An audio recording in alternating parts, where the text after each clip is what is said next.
so our first section is in the book, section 1.1. It's not even really getting into trig yet. It's just a quick review of distance formula and midpoint formula.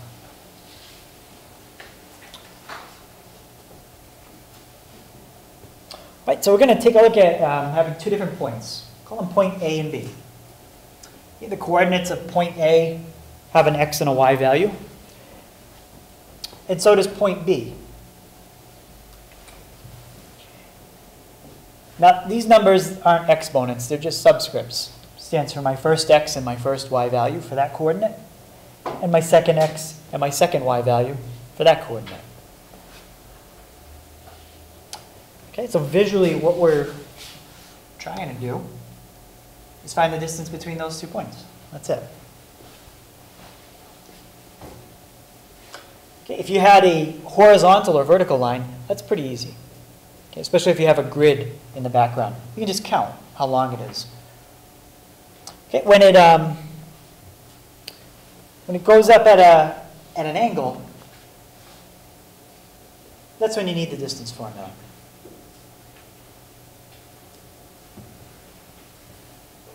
Okay, and to find the distance of it, there's a certain shape we use a lot in trigonometry. Anybody have a guess what shape is going to come up all the time? Yeah, Charles. Triangle? Yeah, triangle. We're going to use triangles for almost everything. Sometimes we're going to look at the sides of the triangle. Sometimes we'll look at the angles. But the idea is if I can make a triangle out of that, and we already know the Pythagorean theorem, we can basically use that idea to find the length of that side. Now that I made it into a triangle, does anybody know the name of that side? Hypotenuse. It's the hypotenuse. Yeah, it's the side across from the 90. Okay, it's the longest side. So that's all the distance formula really is. Okay, it's the Pythagorean theorem. Find the length of that side, find the length of that side, square them, add them together, and that's the hypotenuse squared. Just like the Pythagorean theorem. Okay, so let me show you what the formula is.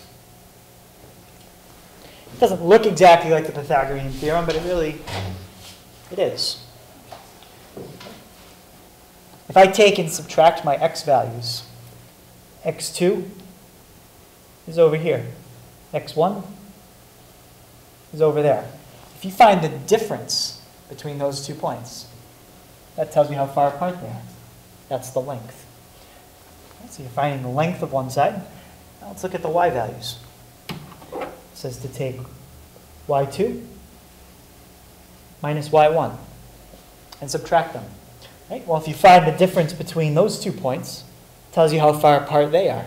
And that gives you the length of that other side. So you're going to find the length of that other side, and you're going to square it. And then the rest of it's the Pythagorean theorem. You add them together and take the square root. Okay, this is the only problem I'm going to do, and then we'll move on from the distance formula. Okay, find the distance between the points 2, 6 and 4, 10. All right, first thing that I like to do is just label what's x1, what's y1, what's x2, and what's y2. And we have some choices, at least for the first number. But once you make a choice for that first number, that's going to determine everything else. Okay, so Ryan, what could I call the 2? X1. I could call it x1, yep. What else could I call it? You can call it x2. Or I could call it x2. Either way, I'm going to go with the first thing that he said. Now that he decided to make that x1, we don't have any other choices. Okay, Colton, what does the 6 have to be? Y1. Yep, that's y1. And now the 4, how about Brooke? x2. Yeah, it's going to be x2. And the 10, it's going to be y2. Okay, I'll just fill them into our formula and see what we get. So, distance. Okay, first thing is just put down your square root, so you don't forget that. And you get x2 minus x1. Now, if you do a couple steps in your head, that's okay. I'm fine with that. I'm going to write out each step so you can see exactly what I'm doing. x2 minus x1 plus, and then the second point, y2 minus y1. 10 minus 6. Okay, any questions up to that point? And now we just do out our arithmetic and see what we get. Okay, so Chris, what's 4 take away 2? 2, and then if you square it? 4, good. And then Mariah, 10 take away 6? 4, and if you square it? 16. So we get the square root of 20. And that's the distance between the 2 points. Now let's say they asked you to round to the nearest tenth. You just plug it in, take the square root. It's about 4.5 if you round to the nearest tenth. Or 4.47 if you round to the hundredths. So either one is fine for answering that? Yeah, they'll tell you exactly where they want it. Yeah, on a test or something like that, I'll tell you round to 2 decimals, 1 decimal. It'll be very clear. Okay, any thoughts about the square root of 20?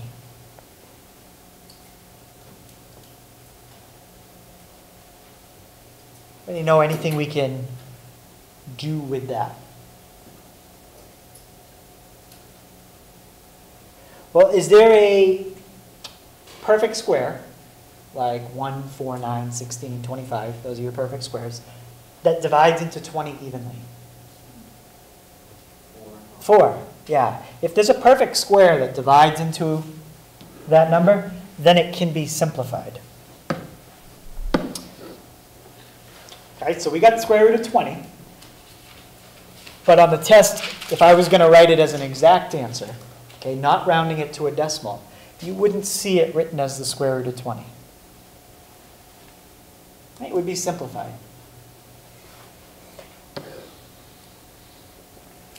So the way you simplify it is you're going to take 20 and you're going to factor it.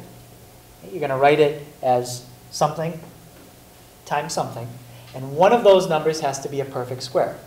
For example, I could factor 20 as 2 times 10. But that's not a good way to do it. 2, I can't take the square root of, and 10, I can't take the square root of in my head. But I can also factor 20 as 4 times 5. Now 5 I can't take the square root of in my head, but 4 I can. Right? So our goal is to break up 20 into 2 numbers, and we want one of them to be a perfect square. Okay, and we'll go through this one. I'll show you how to do it.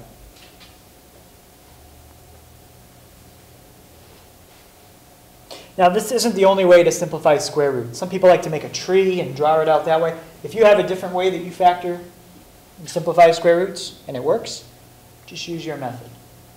But if you don't, here's one method that you can use.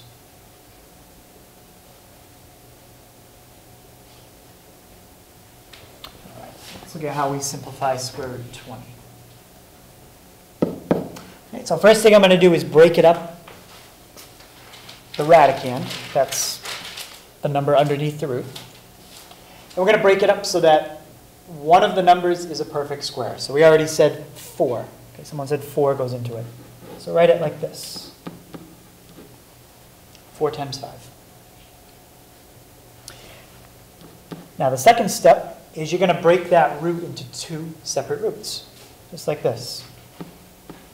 Square root of 4. Times square root of 5. You are allowed to do that. Okay. Now, if it was a plus or a minus sign under here, no. You can't split it like we just did. But if it's multiplication, which is what we're doing, you can. You can split it apart. And now, what does the square root of 4 simplify to? Vote, Brittany? The square root of 4. 2. Now the square root of 5, you can't really do anything with, so we just leave it. All right, so we simplified the square root of 4. We got 2. Square root of 5, you can't do anything with that, so we just leave it. And that's the answer you would see. So if I asked you to find the distance between the 2 points in example 1, that's the answer that would be on the test. Okay, any question on that? Let's try one more. Square root of 48. Now, sometimes there's more than one way to do it. If you do it correctly, you should always get the same answer. But you can do this problem in one step. Or you can do it in like 4 or 5 steps. Anybody see a perfect square that goes into 48? And generally, the bigger the perfect square, the better.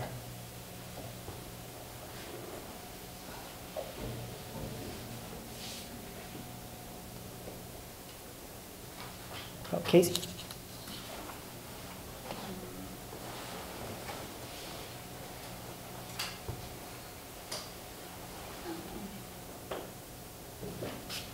Yeah. 16 times 3. Very good. That's the best way to do it. 16 times 3. Now, did anybody think that 4 went into 48? Yeah, 4 does, 12 times. The problem with 4 is, if you do it that way, you're going to have to simplify it again. Okay? Let me do it the way that was just suggested. Let me do it as 16 times 3. And then I'll show you the other way. And it does come out the same, but 16 times 3 is faster. Okay, so write it as 16 times 3. And now break it into 2 roots. 16, square root of 3. And the square root of 16, Katie, is how much? 4. 4. You're done. That's the whole problem. 4 square roots of 3. Now, let's say you didn't see that 16 went into it. You said, oh, I think 4 goes into it. Okay, you'd be right. Let's do it that way. Okay, you could break it up as 4 times 12, which then becomes square root 4 times square root 12. And the square root of 4 we just did last time. That's 2. Okay, now you might be looking at it and be like, wait a minute, those don't look the same, and they're not yet. But look at the 12. What number can you divide into 12 evenly? 4. 4 goes in again. All right.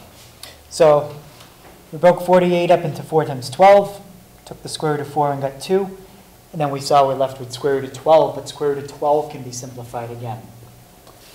Anybody tell me, how can I write the square root of 12? What times what? Yeah, 4 times 3. And now we're repeating the same thing again. I don't like this way because it's taking me a lot longer. I already did it in one step before. But I'm showing you if you don't do it in one step, you can still get the same answer. It just takes longer. Split up your square root of 4 times square root of 3. And then you're left with another 2. Square root of 4 is 2 again. Well, what's 2 times 2? 4. We get exactly the same answer. Okay, for some people, that's helpful if this number gets really big. We're never going to have numbers that are really big. I mean, numbers in like the thousands or 10,000s. Maybe you want to split it up slowly rather than trying to do it all in one step.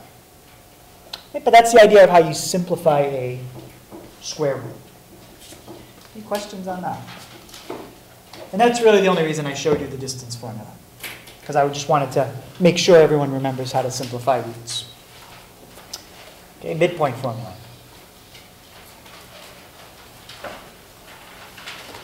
So midpoint formula is even easier because there's no square root involved.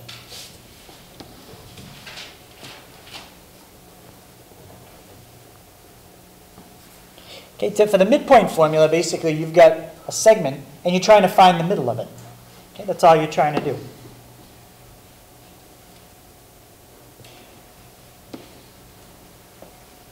So it says that the midpoint between these 2 points is you add your x's up and divide by 2.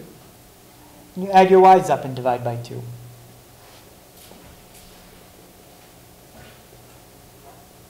Does anybody know what that's called? When you add 2 things together, 2 numbers together, and divide by 2? That gives you the what of the 2 numbers? Yeah, it's the average. That's all that the midpoint formula is. Perfect. It says average the x's and then average the y's. And that makes sense. The average between two numbers is what's right in the middle.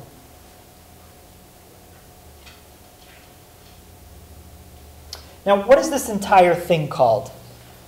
Something with parentheses around it, two numbers with a comma between them. What do you call that? Yeah, it's a coordinate. So this is a totally different kind of number, totally different kind of answer than what we got before. Okay, before you found a length. Okay, it's a number. This is a coordinate. It's a location. Okay, so the distance formula finds a length. The midpoint formula finds a location somewhere on a coordinate axis or on a grid. Okay, so we'll do one of these, and then that'll be it for a midpoint.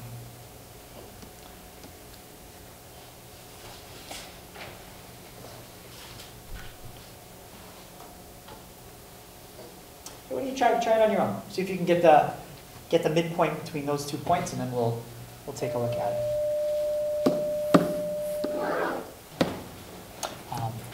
Make sure here you do the plus. Okay? Don't subtract x1 and x2 like the distance formula. It's a plus. All right, so we've got, call this x1, and 7 is x2, and 4 will be y1, and 13 is y2. So 3 plus 7 is 10, divide by 2, gives me 5. And 4 plus 13, that gives me 17, divide by 2. Anybody leave it as 17, divide by 2? Yeah, you could leave it as 17, or you could write it as 8.5. Either answer is fine. No big difference there. Okay, so any question on midpoint formula?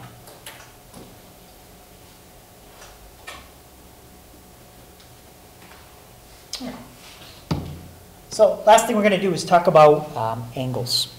Okay, what is an angle? How do you measure it? I bet some people are already familiar with how you measure an angle. Anybody know one of the units that you can use to measure an angle? What is it? Yep, degrees. That was going to be my next question. You can also use radians. I think degrees is something more people are comfortable with.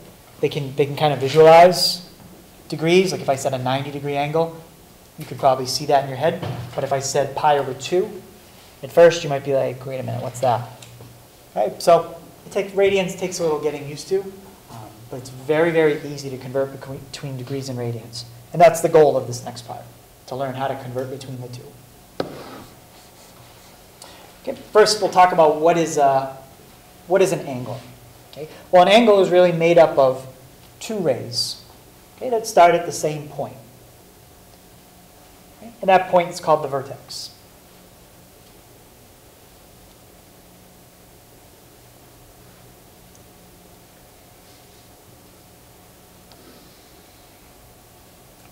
Okay, if you don't remember from geometry, a ray, that's basically a definition is it extends in one direction forever. Has a start point, goes in one direction forever. Unlike a line, that goes in two directions, okay, forever.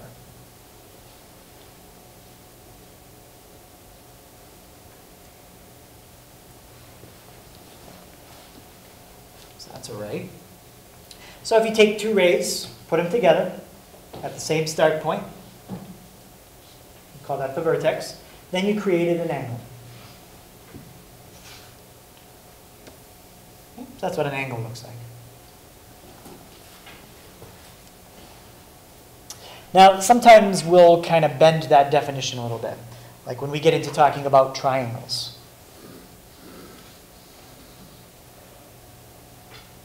We have three angles there. I think everyone would agree in a triangle there's three angles. But none of the sides are rays. And I just said that to have an angle, you have to have two rays.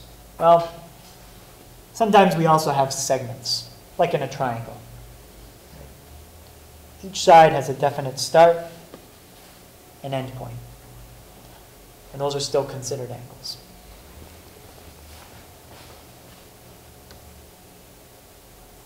Okay, an angle basically has two sides. It has what we call the initial side and the terminal side.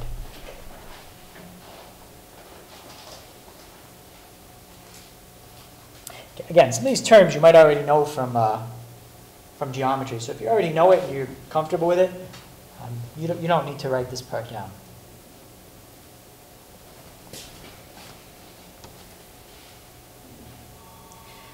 Okay, the way you figure out which side is initial and which side is terminal is you go in a counterclockwise direction between the two rays. Okay? The side that you start at is the initial. The side you head towards, that's the terminal. So like in the one up above, that's initial. And counterclockwise, I'm heading towards the terminal.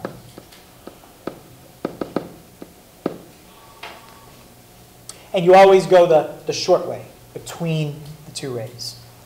Okay, we don't go outside. Okay, any question on that? Initial side and terminal side? Which one's which? Those aren't even terms I'm going to be testing you on. It's just I might use them and say, well, look at your initial side, then look at the terminal side. And if you don't know which one's which, it's going to be confusing when I talk about it.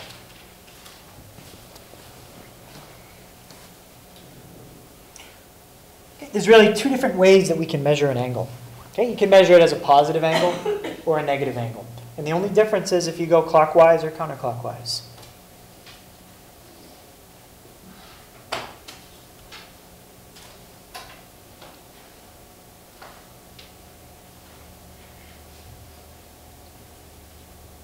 So if you go counterclockwise, that's positive. Counterclockwise angles, we measure positive. Clockwise angles, we measure negative. A lot of times I'll just abbreviate that either CW for clockwise or CCW for counterclockwise.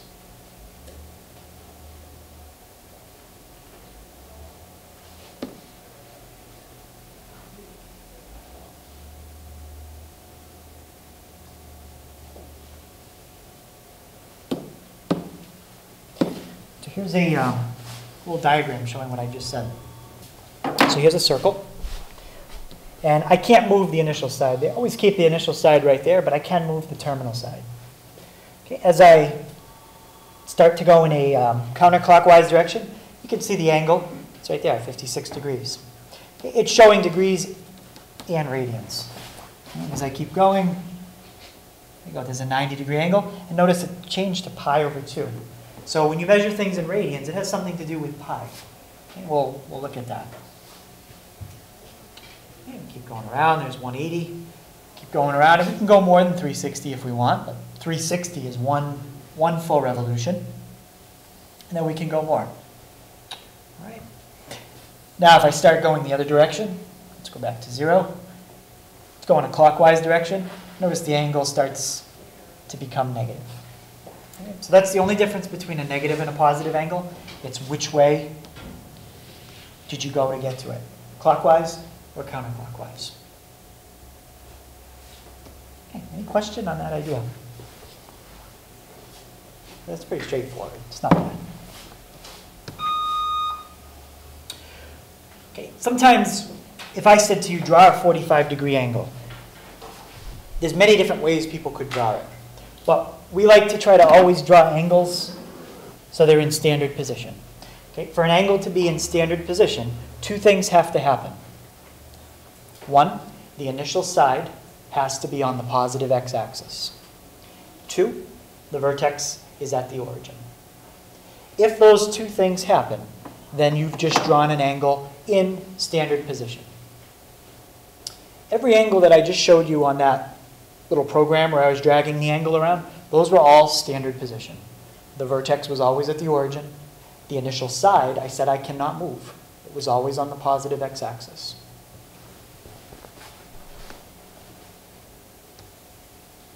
So there's another picture of an angle in standard position. Initial side on the positive x-axis, vertex at the origin. Both of those things have to happen.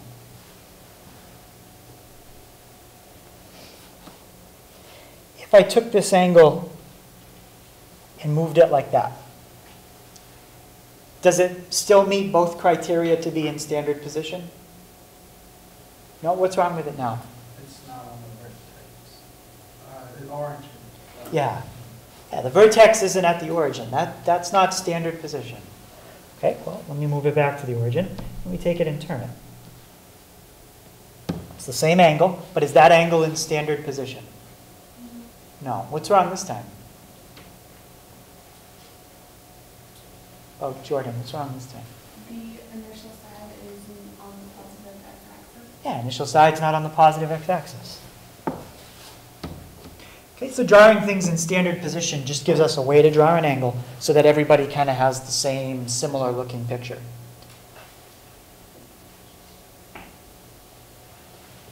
All right, any questions on that?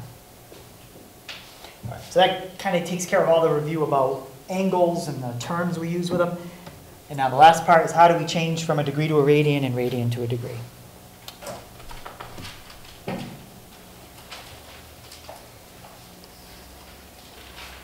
So I'm going to assume most people knew this fact. And I kind of showed you on that little program that if you have one revolution, that's 360 degrees. Okay, 360 degrees is all the way around. Brings you right back to where you started. But the question is, how many radians is that?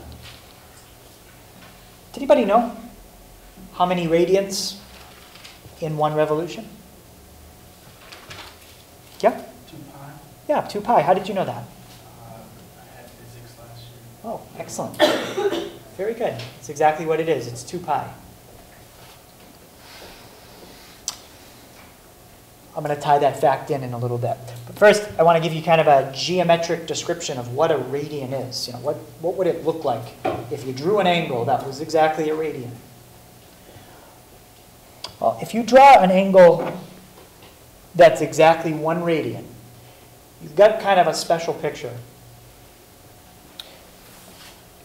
First thing I want to do is look at this distance from the center to the edge. Okay, that's a radius.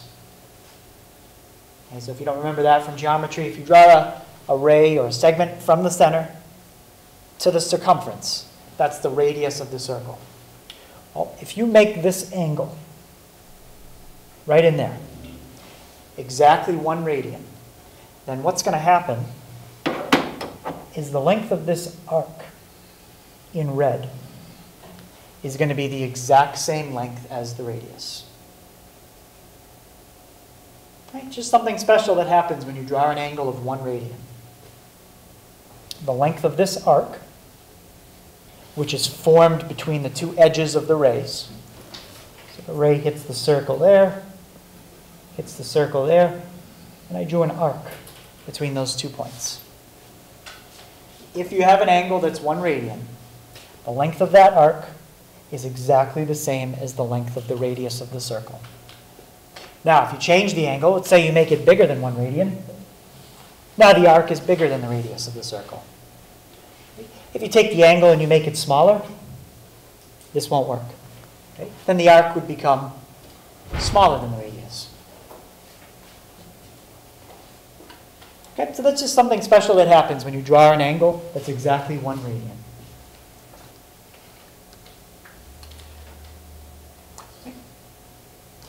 And we're going to use this fact to figure out how do we change between radians and degrees. Well, one kind of neat thing that happens with radians is that if you measure an angle in radians and you get the number, and then you were to take a tape measure and measure the length of that arc and get that number, those 2 numbers would be identical on this type of circle.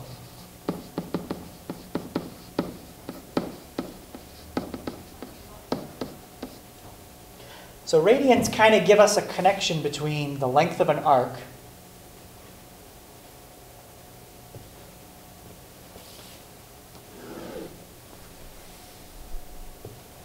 and the size of an angle. There's a connection between the 2.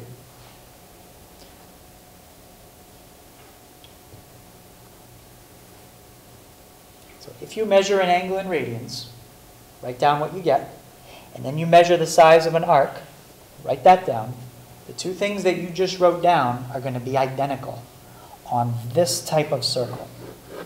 Okay, all that a unit circle is a circle with a radius of 1. Okay, and that fact is going to help us to figure out how to change between degrees and radians, because it gives us a connection. It gives us a connection between size of an angle and size of an arc.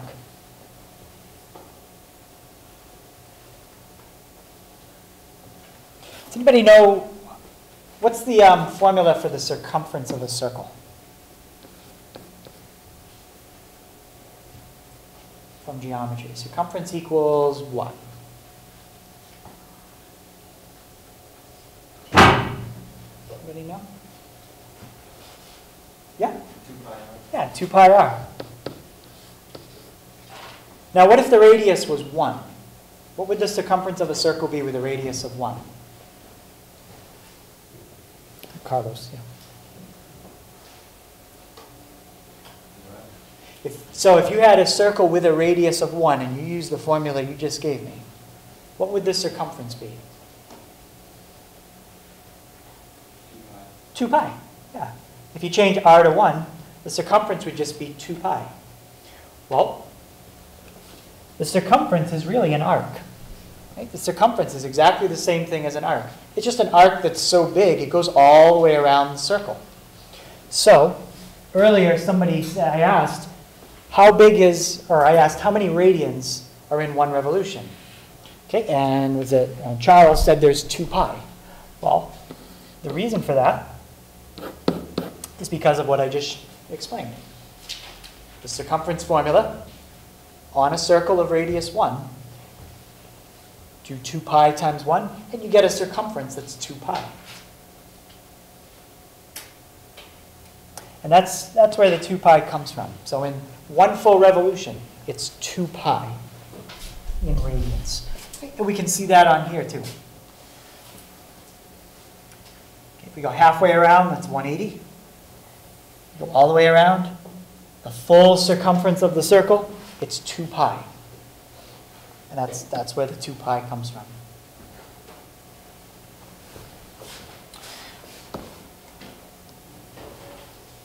Right, so we could say that 360 degrees is the same as 2 pi. Okay, that's one way you could say it. Does anybody see how I could simplify that a little bit? Just make those numbers a little smaller? I could divide each side by what? Yeah, I could divide each side by 2. And we could say that, well, 180 degrees is the same as pi radians. The idea here is it's like if I said to you in 2 feet there's 24 inches, and I said, can you make that a little simpler? You could say, well, yeah, in 1 foot there's 12 inches. It's the same thing, just making the numbers a little smaller. So this is going to be the key with how we change between degrees and radians. Okay, there's 2 steps if you want to change a degree to a radian. Multiply by pi and divide by 180.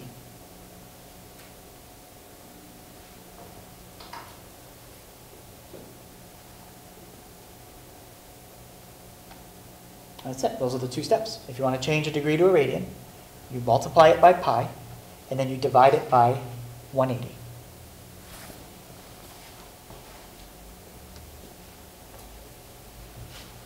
Now to convert the other way, it's very, very similar. You're just switching what you're doing a little bit. To convert it back, you're going to multiply by 180, and you're going to divide by pi. And that would change it back the other way. But that's it. Those are the only 2 steps.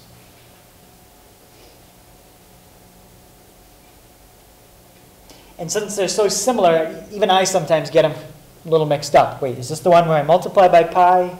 Or is this the one where I divide by pi? Okay, I'm going to show you a way when we do a problem how you can easily remember which one's which. The only thing that you have to remember is when you see the number 180,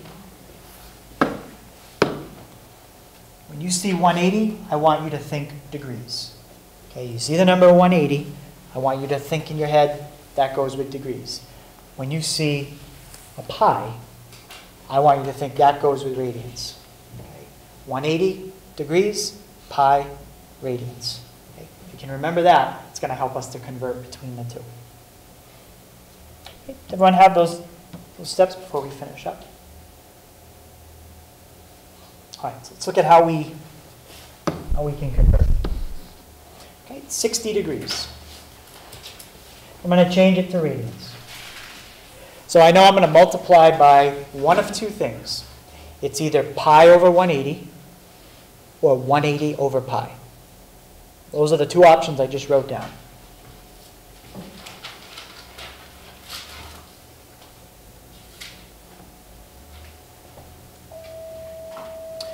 Okay. So the directions say convert to radians. So I'm trying to get degrees to cancel out. In this fraction, where would you have to put degrees so that would cancel out degrees here? If you want to think of that as a fraction, put it over 1. Would you put degrees in the top to cancel this out, or would you put degrees in the bottom? You'd put it in the bottom. Now you just have to remember what I said. What's the number that I wanted you to think of when you think degrees? That's the 180. What's the number I said to think of when you think of radians? Pi. Now you might be like, well, why don't they write this on it, RAD? They don't write it. Okay, you're never going to see RAD written if it's in radians. Right? You will see the little circle if it's in degrees. But if something is in radians, they don't write RAD. They don't put it. So we kind of got to get used to not seeing it. All right, so you get degrees in the bottom, degrees in the top. And now you just multiply straight across, and you don't need a calculator for this. 60 times pi. Divide by 180. And how many times does 60 go into 180? 3. 1 and 3. So your final answer is pi divided by 3. You don't have to find the decimal. Unless they say, find the decimal. Then you type in, hit your pi button on your calculator, and then you hit divide by 3. But they didn't ask for that. Okay, let's check it on the program where I can make an angle. Let's see if it shows me it as pi over 3. So if I go to 60 degrees, it shows it as pi over 3. Notice for a lot of the other ones, it pops a decimal in there. Okay, if you go down to like 58, it says 1.01, and then if you go past 60, 1.08. Angles that are multiples of 30 or 45, they always write it as a fraction. They never write the decimal. Okay, so you don't have to worry about it. Let's try 150. So again, my two choices, I'm multiplying either by pi over 180 or 180 over pi. So Zach, I got degrees in the top here. Where does it have to go to cancel out? It's got to go in the bottom again. And now degrees cancels out degrees. Okay, Becca, what was the number that I always said think of when you think degrees? 180. That was the 180. And how about the number to think of with radians? Pi. That's the pi. Now, some people like to reduce before they multiply. If you want to do that, you can. I can reduce each one of those by 30. 30 goes into 155 times. I apologize And 6 for the times. interruption, but can I have all features? Any question on how I figured out 30 goes in 5 times and then into 186 times? And that's it, you're done. It's 5, pi is in the top, 6 is in the bottom. Any question on that one?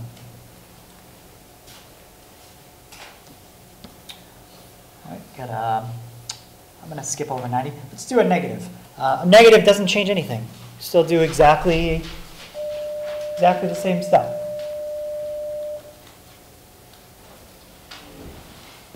Okay, Catherine, can you tell me what's going to go in the bottom? 180. Yeah, the 180. And what's the units or the label on that? Yep, degrees. And what goes in the top? Pi. And what's the label on that? Even though we don't write it, it's understood that it's there. Perfect, radians, yep.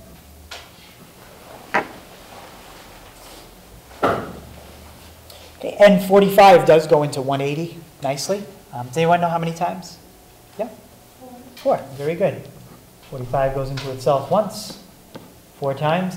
So you're left with negative 1 pi, or you could just put negative pi.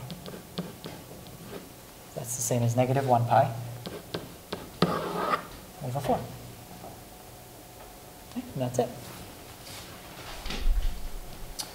90, we'll skip over that one. Let's do 107. Okay, and this one I'll have you round. So let's round to 2 decimal places.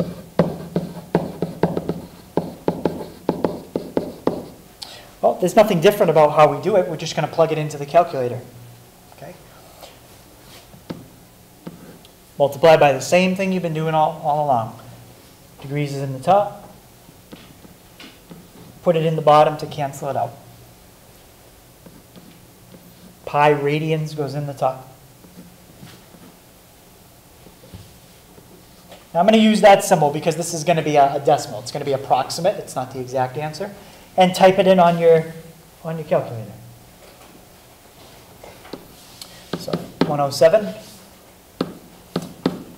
And if you have a pi button, use that instead of 3.14. Just hit the pi button. That's how our book does it when they round. And then hit divide by 180. So it's about 1.87 radians.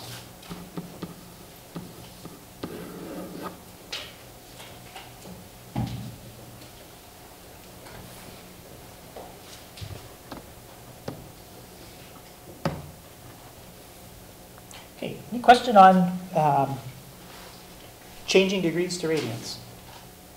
Yeah. When you write the answer, do you put the RAD on the end of it so you know radians? Nope, you don't have to. Yep, and I didn't, sometimes I do at first, but I'm trying to get you guys used to it right away. The book is not going to do that. Okay. If you ever see a number without a label and it's talking about an angle, it's always radians. It's kind of like in algebra. There's a 1 in front of this x, but they never write it. It's just one of those things they never write. Same idea. Okay, so I'll put RAD on our first problem here, but after that I'm going to erase it so you get used to not seeing it. Okay, now we're going to convert this to degrees. It's just as easy as the other one. Okay, this time we've got pi over 6 radians in the top. Chris, where's radians going to go to cancel out? Top or bottom? Perfect. Goes in the bottom. And what's the number that I said to always think of with radians? Pi. And what would go in the top? 180 Yep, 180 and the label on that? degrees. Perfect. Okay, now let's look at what cancels out. Radians cancels. Anything else that cancels?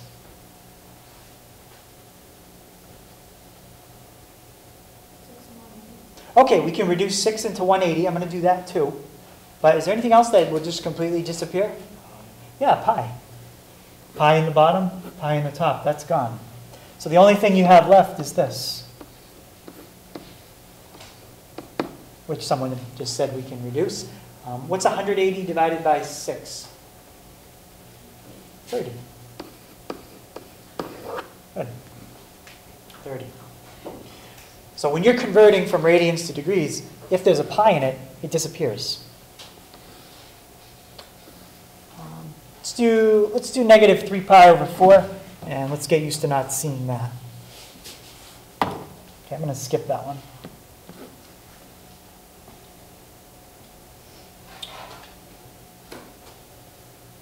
So remember, pretend that it says RAD in the top. That tells you where radians is going to go to cancel. All right, so Holly, if I had radians in the top, where would it go to cancel in this other fraction? Yeah, go in the bottom. Okay. I'll put it there one more time just so you can see it, but you got to get used to not seeing it. So radians would cancel. And the number that I always think of with radians, Brittany? Pi? What's the other number? That's it. It's the only other choice we got. And what's the label on that? Degrees. So radians is gone. Pi is gone. And let's see what we got left. So -3 times 180 divided by 4. Okay, want to use your calculator? You can use your calculator for that. It's going to be -135. Let me do it out. And remember what you were converting to, degrees. You do need to put the little circle on it when it's degrees.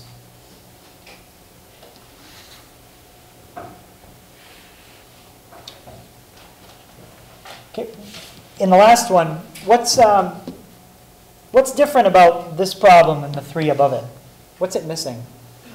It's missing the pi. The pi is not going to cancel out. This is going to be kind of a messy problem. So we'll round to 2 decimals. But we're going to convert it just like we did before. Let's get rid of the word radian and write it how the book will. So we have 3 multiply by 180 and divide by pi. That's how you always convert to degrees. 180 in the top, pi in the bottom. Okay, let's see what we get.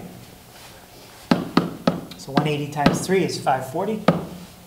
And then divide by, again, just use your pi button. Okay. About 171.89 degrees.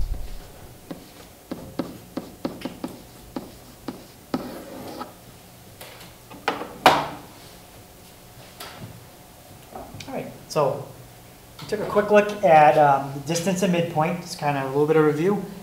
And then the only other thing you need to know is how to change degrees to radians and back. And that's it. Any questions on that? So I think after today, tomorrow is going to feel like a lot less. We'll get through tomorrow's material a lot quicker and talk about a few other things coming up over the vacation and over the shop week. All right, so the homework, 2 pages. One of them is the distance and midpoint problems. So 15, 17, 19, 31, and 41. Those are all distance midpoint. Also, try to simplify those 3 square roots. Let's just practice with square roots. Okay, and then the second part, 38 to 68, just the evens. Don't do all, just the evens. That's all changing degrees to radians and radians to degrees. So it's about 20 questions, but I don't think it'll take you much more than 10 or 15 minutes to do that. They're pretty fast problems. Right, so we'll go over that at the beginning of class tomorrow. Remember, no test tomorrow because it's only our second day of class, so no test tomorrow.